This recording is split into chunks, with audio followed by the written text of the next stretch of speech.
Ozark Rape Crisis Center is a nonprofit organization that's been in business since 1992. And our mission, of course, when we first started, we were here to provide 24-hour crisis intervention services for survivors of sexual assault and their families.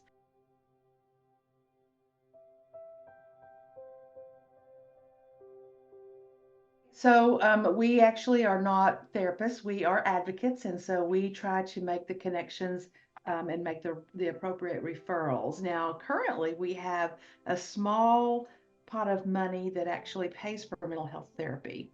That money is through the American Rescue Plan Act, which is related to the pandemic. And so that money will be going away soon. And we don't have a source to replenish that funding at the present time. But there's also a program in Arkansas called the Crime Victims Reparations Program. And if somebody has been a victim of a crime, they are able to access that fund that will pay for mental health counseling. And so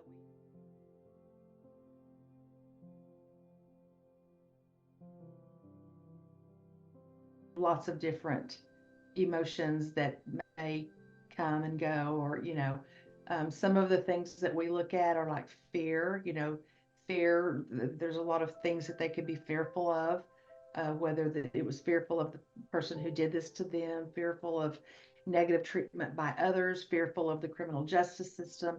There's tons of different things they can be fearful of. Depression is a pretty huge deal. Low self-esteem, suicide is I mean, I can tell you that I don't know what the statistics are for domestic violence and human trafficking, but I can tell you that for sexual assault victims are about 7 times more likely to attempt suicide than a non-victim. And so that's pretty significant as well.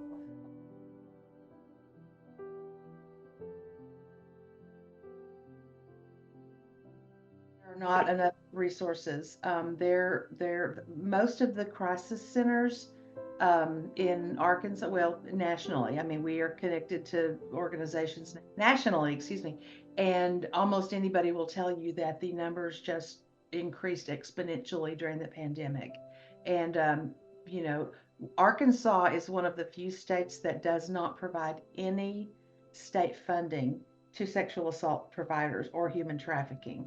That they do provide a small amount they provide a significant amount for child abuse, and then they provide a small amount for domestic violence, but zero for sexual assault. We have a resource list. I mean, we don't send everybody just to the same person. We have a resource list, and the different counselors, and the people get to choose. Now, not every counselor is going to accept, what we pay, so most the ones that we've worked with, obviously, they're thrilled because they don't have to deal with insurance.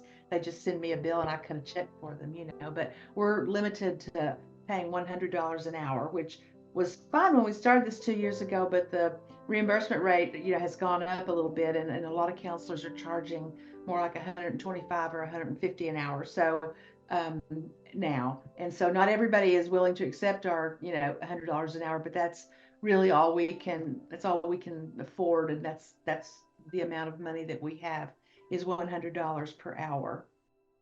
It continues to be a problem. I mean, it continues to be a need.